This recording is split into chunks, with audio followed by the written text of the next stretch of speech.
어, 집에서 제가 이제 그 가족들하고 가끔 이제 대화를 그렇게 잘 하지는 않는 편인데, 대화를 이렇게 어떻게 하다 보면은 특히 이제 아마 이제 간증 같은 거 이제 많이 듣고 이렇게 대화를 하게 되는 것 같아요. 근데 얘기를 하다 보면 갑자기 막 말이 쏟아져 가지고 말을 제가 저 혼자 이렇게 길게 하는 그런 경우가 있어요. 이 고집사가 어느 때 그런 얘기 한번 하더라고요.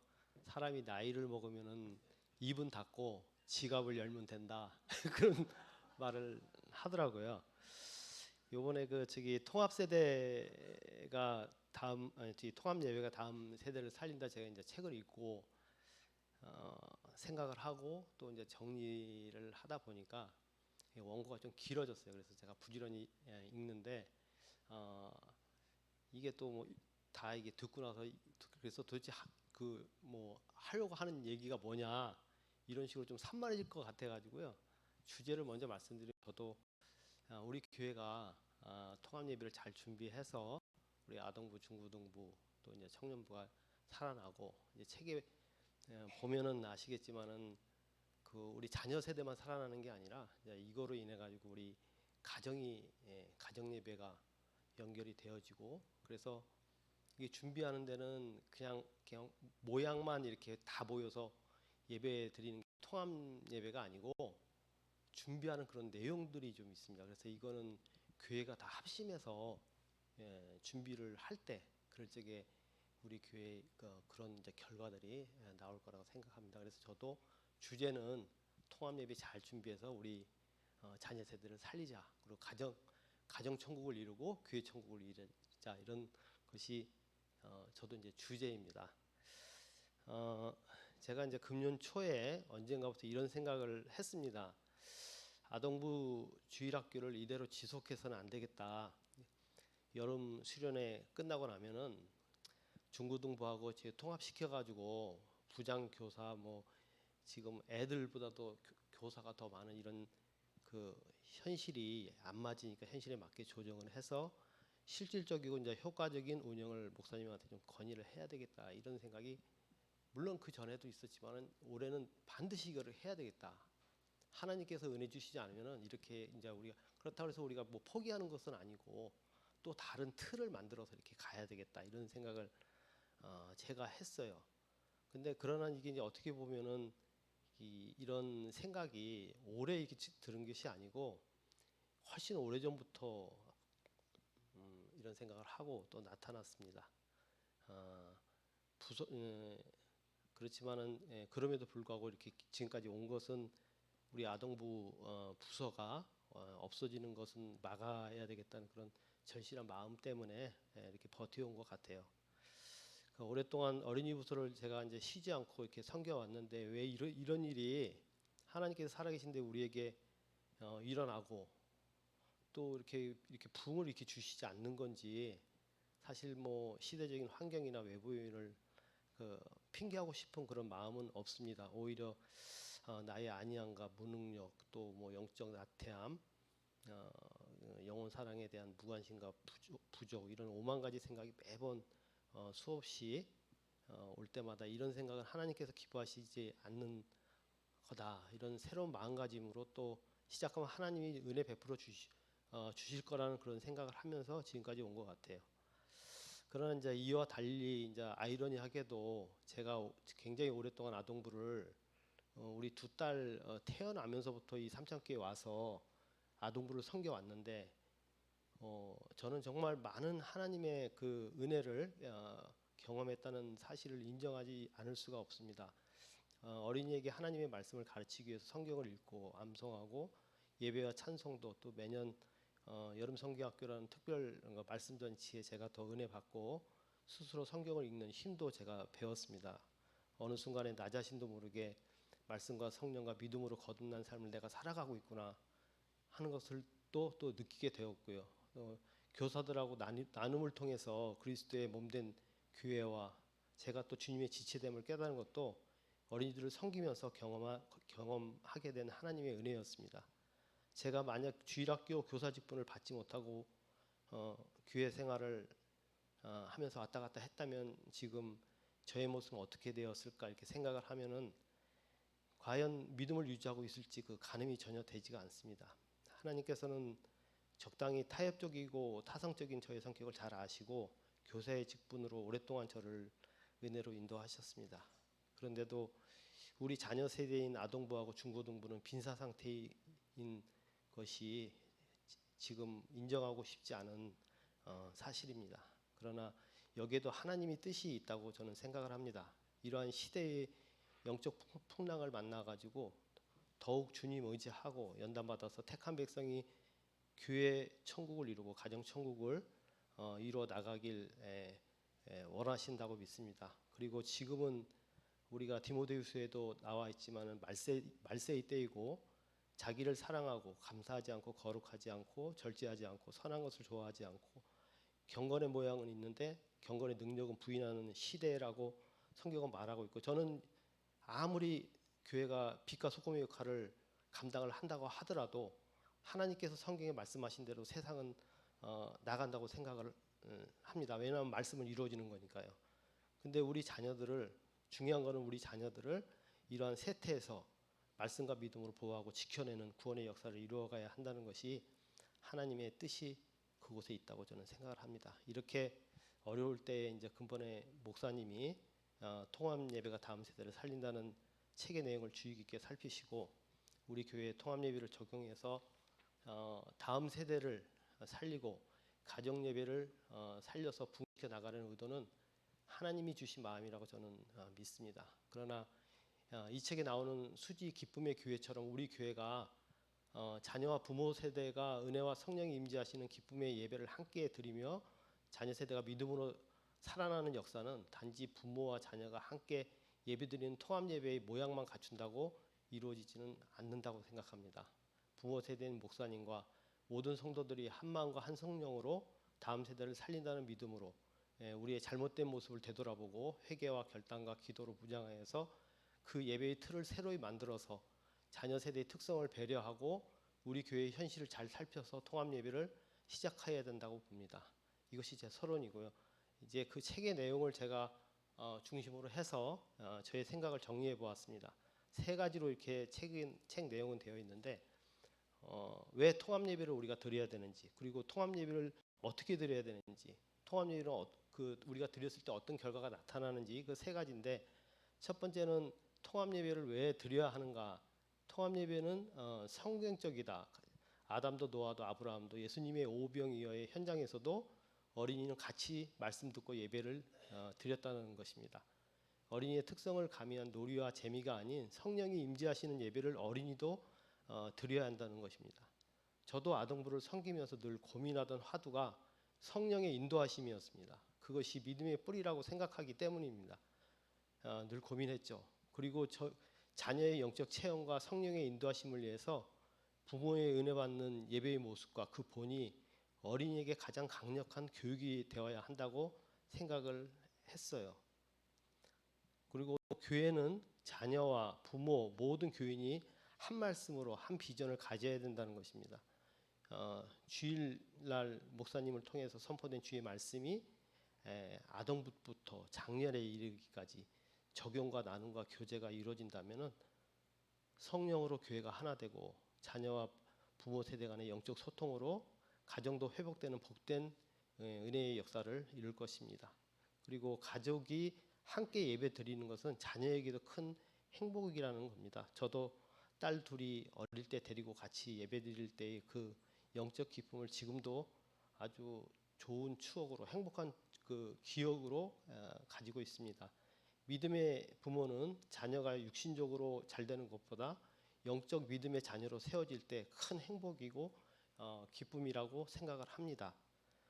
두 번째는 이제 우리가 통합 예배를 어떻게 그러면 우리 삼창교회 현실적으로 이렇게 드려야 되는지, 이것은 아이들끼리 모아두지 말고 지금 우리가 절기 때 한 번씩 이렇게 통합 예배를 드리는데 그렇게 그냥 모아두고 방치하고 여기서 예배 드리는 것이 아니고 부모와 함께 자리에 앉아서 예배를 드리는 것입니다. 아이들의 눈과 귀를 영적 예배를 방해하는 세력으로부터 보호하고 부모 세대의 예배 모습을 통하여 본을 세우고 말씀과 성령의 인도하심을 받는 예배로 아이들을 인도해야 됩니다. 부서 모임은 예배 후에 준비된 특별 활동으로 부교육자와 선생님과 함께 통합 예배 시 말씀으로 적용하고 나누고 교제를 이루어 나갈 때 풍성한 은혜가 될 것입니다. 첫 시도는 한 달의 첫 주나 마지막 주로 통합 예배를 드리고 반응이 좋아지면 발전시켜 나갑니다. 처음에 시행착오를 두려워하지 말고 기도와 믿음으로 같이 바르게 변화시키고 이끌어 가야겠습니다. 세 번째는 통합 예배는 어떤 결과를 낳는가? 영적 예배를 경험한 자녀는 교회를 떠나지 않습니다. 오랫동안 주일학교에 제가 있으면서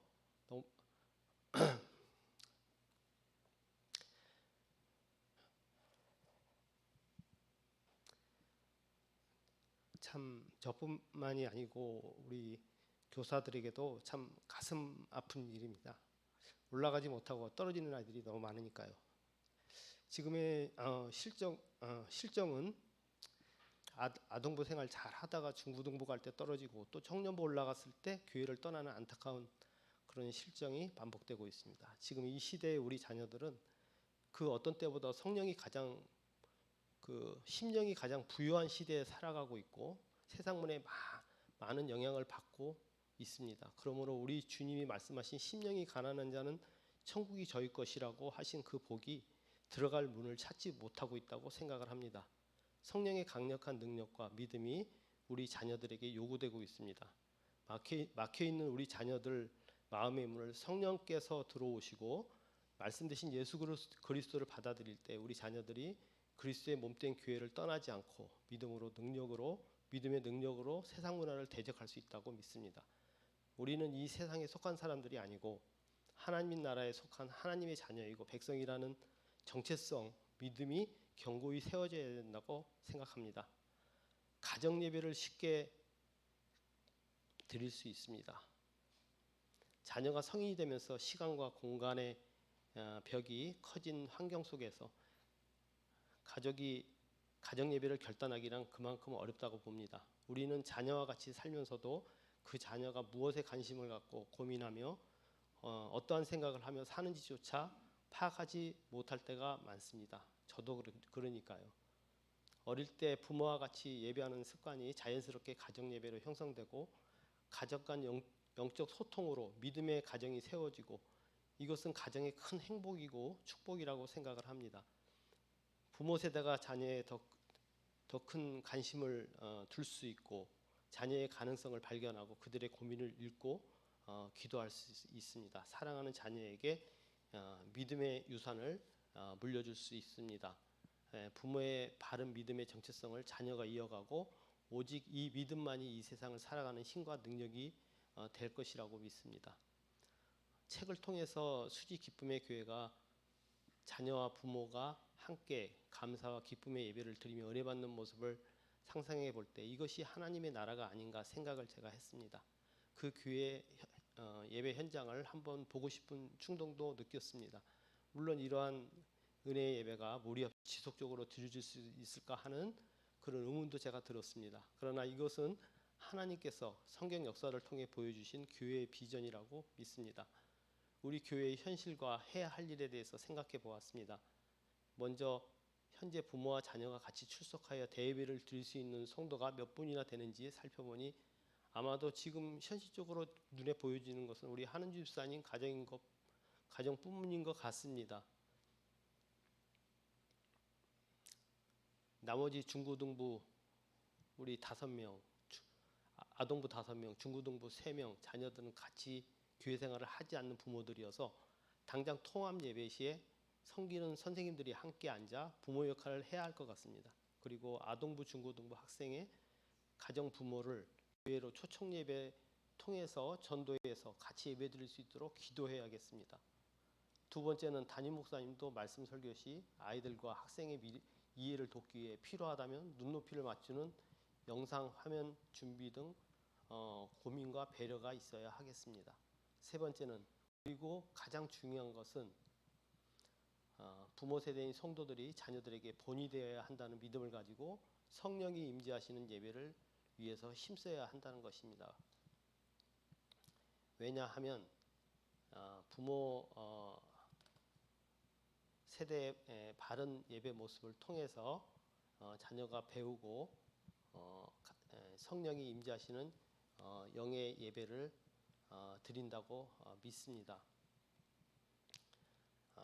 오직 말씀과 성령으로 자녀 세대가 살아나고 교회의 소망이 될 줄 믿습니다. 경건의 모양만 가지고 신앙생활 할 때 교회도 능력을 상실하고 믿음의 가정도 믿음의 다음 세대도 전도도 기도도 말씀도 우리가 붙들지 못한다고 생각합니다. 주님 오시는 그날까지 우리는 지속적으로 성령 소멸하지 않고 그리스도의 몸된 교회 안에서 예배와 기도와 말씀을 통해서 오직 성령의 능력을 공급받아 하나님의 나라와 그의 뜻을 이루어가는 교회와 성도와 자녀 세대가 되어야 하겠습니다. 저는 제가 편지를 하나 가지고 잘 간직하고 있는 편지를 하나 가지고 나왔는데요. 이것을 읽고 제가 마치도록 하겠습니다. 이것은 제가 딸을 둘을 키우고 있는데 우리 자녀한테 받은 편지입니다. 편지고 그때 제가 이 편지를 받고 얼마나 기뻤는지 모릅니다. 근데 지금 우리 큰애는 교회에 나가지 않습니다. 그러니까 저는 그것을 묵상을 할 때 내가 교회 생활을 한다고 또 주님을 사랑한다고 열심히 하지만은 이것이 바로 그림자로 또 결과로 자녀에게 그대로 나타난다는 생각을 하면서 또 하나님의 뜻이고 하나님께서 이를 통해서 더욱더 주님을 바라보게 하신다는 뜻이 있습니다. 물론 그 하나님이 택한 백성 자녀들은 결코 하나님께서 놓치지 않고 붙드시고 연단해서 인도하신다는 그런 믿음은 저는 가지고 있기 때문에 교회로 돌아올 수 있다고 생각을 해요. 그렇지만은 그렇게 위해서 부모가 정말 정신 바짝 차리고 믿음의 삶을 살아야 된다고 생각을 합니다. 이거는 우리 작은 딸이 초등학교 6학년 때 저한테 보내준 편지인데 한번 제가 읽어보도록 하겠습니다. 아빠 지금쯤 회사에 있거나 식탁에 앉아 밥을 먹으며 이 편지를 보고 있겠죠. 혹은 생일 선물이 조금 늦었네요. 사실 생일 때 딱 맞춰서 주려고 했는데 포장을 늦게 하는 바람에 늦었지만 아빠의 생일 진심으로 축하드려요. 내 생각엔 다른 집 딸이었어도 아빠를 존경했을 거예요. 왜냐하면 하나님도 잘 믿고 남이 뭐라고 하든 상관하지 않고 아빠의 길을 묵묵히 잘 가잖아요. 아빠는 정말 대박이에요. 그래서 나는 아빠가 너무 좋아요. 나중에 아빠도 엄마도 언니도 저도 하나님을 끝까지 잘 믿어서 천국에서 봤으면 좋겠네요. 회사에서 아무리 상사의 침 튀기는 잔소리가 밤늦게까지 아빠의 어깨를 누르는 야근이 닥쳐올지라도 견디며 참으며 집에서 만나는 밥이 아빠를 기다릴지어다. 선물이 아빠 수준에 미칠지 모르지만 회사에서 틈틈이 읽어주셨으면 좋겠어요. 이상으로 마치겠습니다.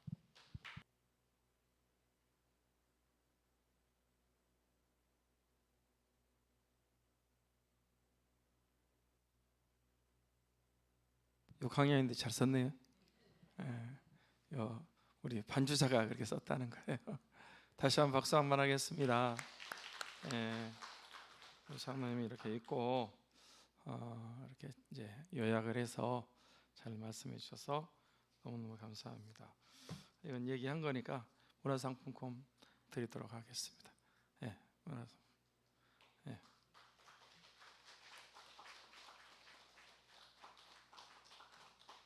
다시 한 박수. 하나씩 받고 싶죠? 하시면 돼요. 다 드릴 테니까 한 사람만 더 이제 하고 또 말씀 잠깐 나누도록 그렇게 하겠습니다.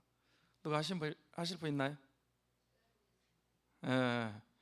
우리 사모가 하겠답니다. 예.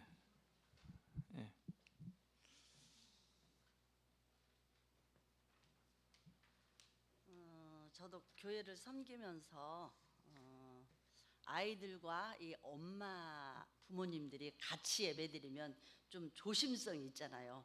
아, 우리 엄마가 보는데, 아니면 우리 자녀가 보는데, 이런 생각이 있어서 이 책을 읽고 먼저 해봐야 되겠다. 왜냐하면 이제 저기 책자를 읽고 우리 가정을 빗대서 좀 한번 해보도록 하겠습니다. 통합예배가 다음 세대를 살린다는 책을 읽고 많은 것을 깨닫게 한다. 예수님이 계신 곳에는 항상 많은 인파가 모이지만 그 중에 아이들도 늘 같이 하는 것을 성경을 통해 보게 된다. 우리 장로님도 예화를 들었는데 베스다 들판 한 어린이의 도시락 드리는 모습 속에서 아이들이 있는 것을 볼 수 있었고요. 그러나 지금 이 시대는 교회에 아이들이 별로 없다. 어른들이 없는데 아이들이 있겠는가? 그것은 아이들의 문제가 아니라 어른들, 부모님 때문이라고 한다. 왜냐? 부모님도 예배를 안 나오는데 어떻게 아이가 예배를 나오겠습니까? 세상 교육은 누구에게 지질세라 많은 것을 가르치려고 학원으로 아이들을 내몰지만 교회에 보내는 것은 등한히 했고, 또 어른들 입에는 공부 달고 달고 살지 않았나 싶습니다. 성경의 훌륭한 인물들은 다 어릴 때 부모님으로부터 하나님을 알고 사랑하는 법을 배우고 부모님도 그렇게 살았습니다. 지금의 한국 교회와 가정들은 예배를 등한히 하고 공부와 성공을 위해 최선을 다했기 때문이 아닌가 싶습니다. 우리네 현실에서도 예배 시간에 아이들이 참석해서 예배 드리고 장난치고 소란스러우면 예배가 방해된다고 밀어냈기에, 그들을 이해하지 못하였기에 오늘과 같은 현실을 맞이하여 교회 아이들이 점점 줄어들게 된 것 같습니다. 또한 성경 가르치는 일에 소홀했던 거 아닌가 생각합니다.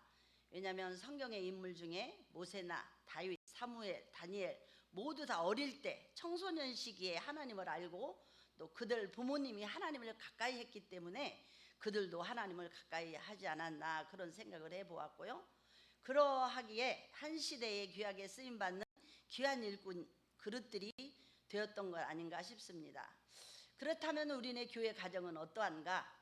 우리 삼창의 가족들도 부모님들이 신실하게 하나님을 섬기고 봉사하시는 자녀들은 그대로 교회 안에 아이들도 있는 것 같습니다.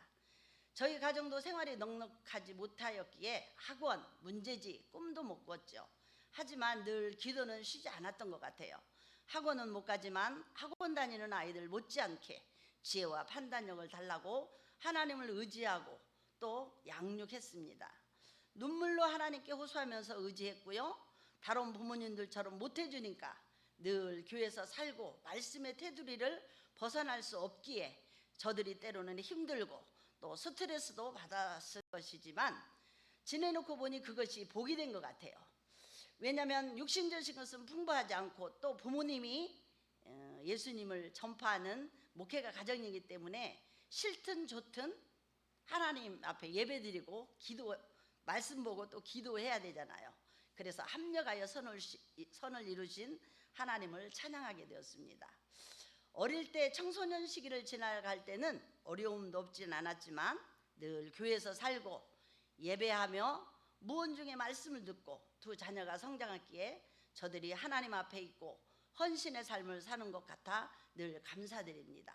못해주는 것이 많고 다른 이들에게 양보해야 하는 안타까움 속에서도 때로는 울고 방황의 삶도 살았지만 그것이 하나님을 의지하는 밑거름이 된 것 같습니다.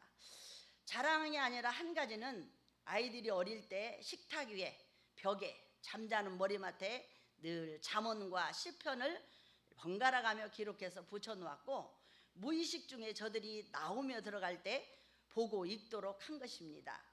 혼탁한 시대 속에 그래도 성전 안에 살았기에 저들이 하나님을 알고 지금은 헌신할 수 있는 삶을 살고 있습니다. 여러분들도 잘 아시지만 큰아들은 목사님이 되어서 복음을 잘 전하고 있고 또 둘째 아들은 늘 세상 광야 속에 있지만 그래도 하나님을 잊어버리지 않고 또 첫 주 월요일은 꼭 그래도 새벽기도 하려고 노력하고 있고 또 월삭기도에는 또 예배 빠지지 않으려고 노력하고 있고 또 늘 11조 생활, 감사 생활 빠지지 않고 있는 것 같아서 너무 감사해요. 어릴 때는 저들도 스트레스를 많이 받았을 수도 있지만은 그러나 지금 생각해 보면 그래도 성전 안에 있었기 때문에 그랬던 것 같아요. 또한 부족하지만 부모의 헌신하는 삶 속에 씨앗을 뿌렸기에 감사로 저들을 양육하고 사랑했기에 얻은 열매가 아닌가 싶습니다.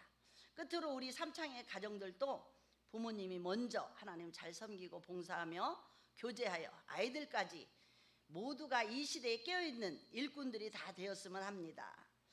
통합 예배가 힘들겠지만은 시작해보는 것도 좋을 것 같습니다. 왜냐하면 초두에 말했던 것처럼 부모님은 아이들을 생각해서 좀 진지해질 것이고 또 아이들은 부모님이 계시니까 좀 조심스럽게 예배를 드리지 않을까 싶습니다. 근데 우리 장로님도 말씀하셨지만 아이들이 없잖아요. 그리고 다 성장해 버렸잖아요. 어쩔 수 없지만 지금이라도 다 성장하면 아이들한테라도 예배드리는 것이 또 하나님 섬기는 것이 얼마나 소중하고 귀한 것인가를 말씀하고 전해주는 우리 부모님들이 다 되었으면 너무 좋겠습니다. 더 많은 아이들이 삼창 방주에 거하여 다음 세대에 쓰임받고 훌륭한 일꾼들이 다 되기를 간절히 소망합니다. 마지막으로 우리 지민이네 가정에 늘 감사하고 있어요. 또 김장로님네도 물론 이제 아이들이 늘 성전에서 봉사하고 있지만 또 지민이네 가정도 하나님께 부모가 봉사하고 있으니까 그래도 아이들이 성전에 있기 때문에 이렇게 물론 방황이 없을 수는 없지만은 그래도 잘 견뎌주고 있는 것 같아서 너무너무 감사합니다. 끝으로 정말 우리 삼창의 부모님들이 먼저 본이 되어서 예배를 실천하는 그래서 통합예배가 성공할 수 있는 또 잘 이루어지고 그게 열매가 맺을 수 있는 그러한 통합예배가 되었으면 너무 좋겠습니다. 감사합니다.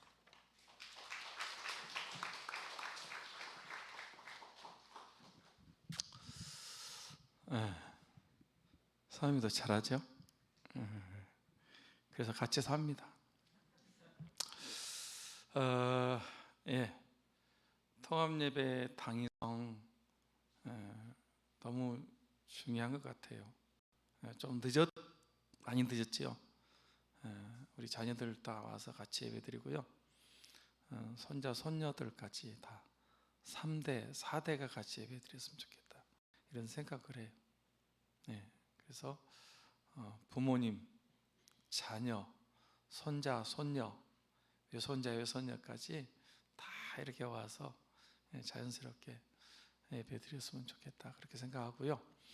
오늘은 두 사람만 이렇게 하고 시간이 없으니까 다음에 또 우리 교사들도 다 했으면 좋겠어요. 강제적인 아니지만은 이렇게 느낀 점 그리고 우리 성도님들 가운데 소그룹장 가운데서도요 같이 이렇게 좀 발표하시고 나 그렇게 문장력이 없어서 막 이렇게 잘 써가지고 못한다. 그래도 느낀 점만 얘기해도 될 것 같아요. 이렇게 안 써가지고 그냥 와서 내가 그거 읽어보니까 통합예배 꼭 필요할 것 같더라. 뭐가 좋을 것 같다. 이렇게 간단하게 뭐 2, 3분 해도 되고요. 간단하게 해도 될 것 같습니다. 그러니까 너무 잘하려고 또 너무 잘하려고 하면 스트레스 받고 그러니까 그냥 편하게 이렇게 했으면 좋겠다 이런 생각을 하게 됐습니다. 중요한 것은 이거 우리 선생님도 주셔야죠. 일단 또 주고하겠습니다.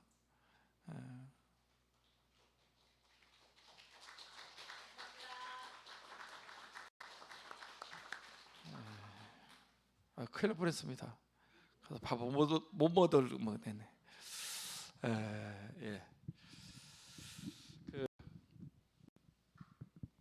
이제 저도 그 책을 읽고요. 진짜 너무 좋았어요. 이거다. 한국교회 앞으로 지금 뭐 대책이 없잖아요. 막 추락하는 새는 날개가 없지 않습니까? 툭툭 막 떨어져요. 그런데 다음 세대를 살리고 이게 이제 시너지 효과인 것 같아요. 얘들이 오면요 부모는 따라서 옵니다. 그잖아요. 그 송아지 데려오니까 엄마 소가 따라오잖아요. 이런 이제 꽃동산 교회가 애들 가지고 했거든요. 애들 가지고 그 아동부밖에 없어요. 주일학교만 막 열심히 했어요. 근데 지금은 어른들이 얼마나 많이 오는지요. 애들이 있으니까 부모들이 오는 거예요. 그래서 이게 좀 늦었다라고 생각을 하고 있고, 수지 기쁨의 교회는 지금 완전 정착이 됐는데 이렇게 통합 예배를 드리는데 애들이 계속 부흥된대요.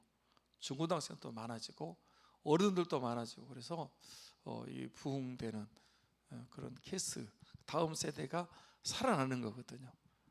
살아납니다. 한국 교회도 살아날 수 있습니다. 이게 이제 잘 끊겼단 말이에요. 부모들은 믿는데 자녀들이 안 믿고 손자 손녀도 안 믿고, 그런데 이제 다음 세대 통합 예배로 살려야 됩니다. 그래야 그 영혼, 그 아이 영혼이 구원받습니다. 한국교회 살아납니다. 대한민국이 삽니다. 삼창교회가 살게 될 줄 믿습니다. 예배밖에 없는 것 같아요. 그래서 이제 다시 한번 잠깐만 얘기한다면, 이 애들요 조금 모아가지고 막 열심히 교사들이 수고를 하거든요. 교사들 그 장난 아니에요. 그들을 위해서 정말 애 많이 쓰고 먹이고 또 가르치고 놀아주고, 그 피곤하고 너무 힘들어요. 근데 애들이 조금만 있으면 못 안 놔버리고, 그리고 또 올라갈 때 다 떨어져 버린다니까요. 완전 생탕 파는 거예요. 또 조금 모아가지고 하다 보면 조금 있으면 또 무슨 일이 있으면 다 싹 빠져나가 버리고, 그러니까 참 사명으로 알고 하지만은 이거 안 된 것 같아요. 그래서 이 신앙생활은 습관이에요. 습관입니다. 습관. 예배드리는 습관이요. 이게 어쩐 때는 막 힘들고 안 되고 싶거든요. 그런데 그날 은혜 받아요. 오면 습관이에요. 이렇게 쭉 교회 오잖아요. 그러면 이게 애들이 와서 이제 예배 드리고 그러면 애들 안 떠나요. 정착한다니까. 쭉 아동부에서 중고등부, 중고등부 청년부, 그리고 여러분, 그래서 이제 그 아이들이 앞으로 한국 교회를 이끌어 나갈 것입니다. 이 세상이 약해요. 또 제가 얘기한 대로 교육자들 움직일 때요, 또 그냥 싹 빠져요. 환경의 영향을 많이 받습니다. 답이 없어요. 그런데 세대 통합 예배가 다음 세대를 살려서 그래서 이제 앞으로 우리 이제 아동부도 살게 될 것이고 중고도 살고 청년부도 살고 그렇게 될 줄 믿습니다. 이제 팀장 회의를 앞으로 7월 1일부터 세대 통합 예배를 하는데요, 한 달 동안 팀장 회의를 하겠습니다. 그리고 시작해가지고도 하겠습니다. 그리고 청년들의 의사도 반영하고, 그리고 이 교사들의 또 성도들의 의사도 반영하겠습니다. 그래서 이게 완성이 아니고 이제 쭉 해나가야 될 것 같아요. 그리고 저도 이제 그 아이들 수준에다가 맞춰서 설교하면 안 된대요. 책에서 읽었지만은 그냥 어른 수준으로 하면 애들이 영적인 거예요. 애들도 영이 있어요. 영이 다 알아듣고요. 이제 제가 그래도 용어 선택을 할 때 될 수 있으면 좀 아이들도 쉽게 알아들을 수 있는 용어를 이제 써야 될 것 같고, 제일 제가 힘들 것이 시간을 줄이는 거예요. 지금 제가 아주 막 40, 50분 막 이렇게 하는데, 애들 할 때는 아무래도 좀 줄여야 돼요. 줄이는 게 진짜 힘들어요. 근데 제가 조금 더 설교 시간 좀 줄이고 그렇게 해서 앞으로 하도록 하겠습니다. 하여튼 뭐 첫 숟갈부터 배부르진 않겠지만은 일단은 시작하면서 또 보완해 가면서 그렇게 하면 하나님께서 우리 교회에 은혜를 주실 줄 믿습니다. 할렐루야. 여러분도 어른들만 예배 드리지만은 애들하고 하면 같이 중고등학생들, 청년들하고 같이 예배 드리고요. 지금은 이렇게 이제 얼마 없어요. 지금 애들이. 그렇지만은 이렇게 하다 보면 이제 자꾸 오게 될 거예요. 그렇게 되면 교회가 막 활성화가 이루어지고 막 진짜 기쁨이 충만할 거고, 야, 예배가 막 그냥 조용하게 그게 아니고 막 살아있는 그런 예배를 드리게 될 것입니다. 그래서 하나님께서 이 전 세대 통합 예배를 통해서 다음 세대도 살리고 우리 교회도 살고, 그다음에 우리 교회를 통해서 다른 교회도 살고 대한민국이 살아나는 그런 은혜가 있기를 소원합니다. 할렐루야. 자, 오늘 낮에 그 내게 강 같은 평화, 그게 이제 요즘 그 앞에 그또 앞에 붙는 찬송이 있었거든요. 그게 이제 좀 새롭게 나온 찬송이었는데 앞부분이 좀 어렵더라고. 그러니까 그 부분 하지 말고 그냥 내게 강 같은 평화만 하도록 하겠습니다. 4절까지 있나요? 한번 같이 하고 말씀 조금만 이제 듣고 마치겠습니다. 하겠습니다. 성령 충만하면 내게 강 같은 평화가 나와요. 여러분, 평화가 나와야 돼. 얼굴에서 내게 강 같은 평화, 내게 강 같은 평화, 내게 강 같은 평화 넘치네. 할렐루야. 내게 강, 인상 펴고 내게 강 같은 평화, 내게 강 같은 평화 넘치네. 내게 바다 같은 사랑, 내게 바다 같은 사랑, 내게 바다 같은 사랑 넘치네. 할렐루야. 내게 바다 같은 사랑, 내게 바다 같은 사랑, 내게 바다 같은 사랑 넘치네. 내게 샘솟는 기쁨, 내게 샘솟는 기쁨, 내게 샘솟는 기쁨, 내게 샘솟는 기쁨 넘치네. 할렐루야. 내게 샘솟는 기쁨, 내게 샘솟는 기쁨, 내게 샘솟는 기쁨 넘치네. 내게 믿음 소망 사랑, 내게 믿음 소망 사랑, 내게 믿음 소망 사랑, 내게 믿음 소망 사랑 넘치네. 할렐루야. 내게 믿음 소망 사랑, 내게 믿음 소망 사랑, 내게 믿음 소망 사랑 넘치네. 아멘. 아멘. 전혀 기쁨이 안 넘칩니다. 여러분 얼굴이 심각해. 시무룩해가지고 꽂아난 보리자루가 있어요. 여러분 어린아이가 돼야 돼. 아멘. 다윗은 막 하나님 앞에서 왕인데도 체면 다 던져버리고 막 얼마나 기뻤는지 막 춤을 덩실덩실 추는데 사울의 딸 미갈이 쳐다보고요, 에이 왕이 돼가지고 지금 뭐하는 짓이냐고. 미갈은요 저주 받아가지고 애 못 낳았어요. 그렇게 하면 안 되는 거예요. 그렇게 하면 안 돼. 그러면 못 써요. 그러면 안 돼.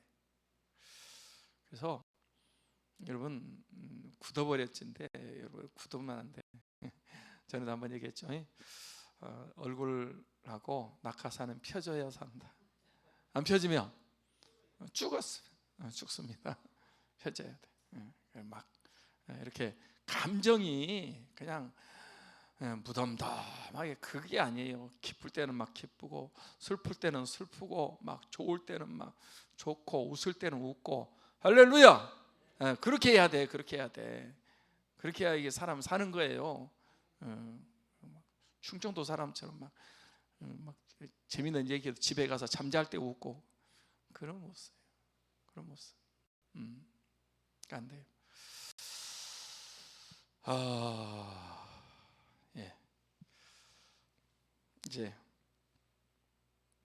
제목만 하고 마쳐야 되겠네요. 성령 충만과 베델에 대해서 제목 같이 하겠습니다. 성령 충만과 베델. 제목이 바뀌었죠. 전에는 뭐였죠? 제목이 성령이 하시는 갑절의 역사와 베델 그랬어요. 똑같은 본문인데 제목이 바뀌었네. 제목 바꿀 수도 있지. 꼭 그 제목으로 해야 돼요? 어이구, 바꿀 수 있는 거예요. 바꿀 수 있어요. 그냥 꽉 들어짜가지고 어떤 그 규격에 거기서만 맞추고 그러면 힘들어. 좀 자유자재로. 어떻게 보면 여러분 뭐 그거 별로 안 좋아하실 분도 있지만은 예배 그냥 거룩하게 한다고 그냥 앉아가지고 그냥 그렇게 고문하고 가는 거예요. 저는 이렇게 막 돌아다니면서도 설교하고 싶고요. 낮 예배도 그렇게 하고 싶어요.